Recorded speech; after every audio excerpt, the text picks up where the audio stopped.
আজ অর্থাৎ রবিবার কিছুক্ষণ আগেই মুখ্যমন্ত্রী মমতা বন্দ্যোপাধ্যায় রাজ্যের 400টি পূজার ভার্চুয়ালি উদ্বোধনে যোগ দেন। এই 400টি পূজার মধ্যে হলদিবাড়ি শহরের উত্তরপাড়া সার্বজনীন দুর্গোৎসব এবং হলদিবাড়ির প্রাচীন দুর্গা মণ্ডপের পূজা তিনি ভার্চুয়ালি উদ্বোধন করেন। এই অনুষ্ঠানে দুর্গা মণ্ডপে হলদিবাড়ির পৌরসভার ভাইস চেয়ারম্যান অমিতাভ বিশ্বাস ও ব্যবসায়ী সমিতির সম্পাদক প্রদীপ সরকার, হলদিবাড়ি থানার মেজবাবু মোহাম্মদ শাহবাজ ছাড়া উপস্থিত ছিলেন পুজো কমিটির অন্যান্য সদস্যরা।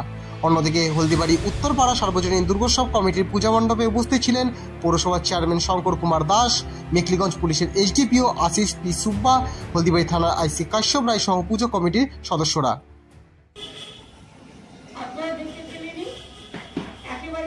থেকে শুরু করে তুফানগঞ্জ থেকে শুরু করে কুচবিহারি থেকে শুরু করে আমাদের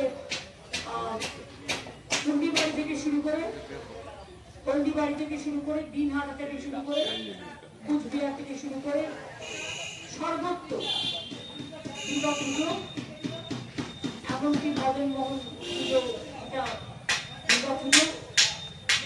আমি রবিদের সবাইকে দেখতে পাচ্ছি, রবিদের উন্নয়নদের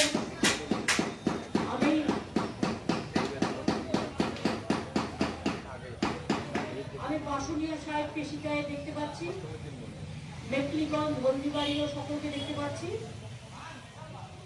আমি এসপি ডিএম সহ পাঠ্যকেও দেখতে পাচ্ছি। সবাই ভালো করে পুজো কাটেন, ভালো করে করুন। ঠিক আছে তো? আপনারা দেখছেন নর্থ বেঙ্গল সমাচার, উত্তরের বার্তা, সত্যের পথে।